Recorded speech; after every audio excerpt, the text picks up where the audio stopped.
Hi friends, আশা করি সবাই ভালো আছো, আমিও ভালো আছি। তো আজকে সকালবেলা আমি নিয়ে আসলাম রান্নাবান্না নিয়ে। তো আজকে আমি রান্না করব এই যে করলা আলু ভাজি এবং ছড়া ছড়া দিয়ে শীতল দিয়ে। এই যে ছড়াগুলো আমি কেটে দিয়ে নিলাম ভালো করে। তো আজকে আমি শীতল দিয়ে রান্না করব। এই যে ছড়া, ঠিক আছে। তো এবার রান্নার দিকে চলে যাব। তো আমি এবার কড়াইয়ে বসিয়ে দিয়েছি। কড়াইয়ে গরম হয়ে গেছে, তেল দিয়ে দেবো। কড়াইয়ে গরম হয়ে গেছে, দিয়ে দেবো রসুন।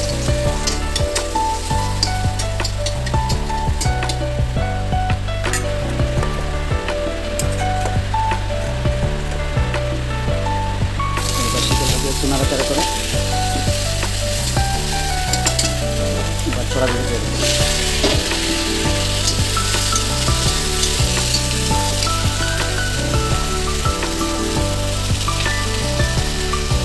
দিয়ে দেবো হলুদ গুঁড়ো,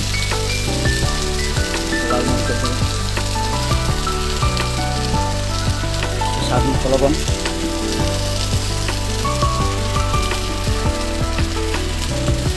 এবার একটু নাড়াচাড়া করে একটু জল দিয়ে কিছুক্ষণের জন্য একটু রান্না করে নেব। ততক্ষণে আমি চুলা গাছটাকে একটু কমিয়ে দেবো। এই যে বন্ধুরা, হয়ে গেল আমার এই যে করলা আলু ভাজি এবং এই যে ছড়ার তরকারি, শীতল দিয়ে ছড়া। এই যে কীরকম হয়েছে দেখতে, খুব সুন্দর কালার হয়েছে।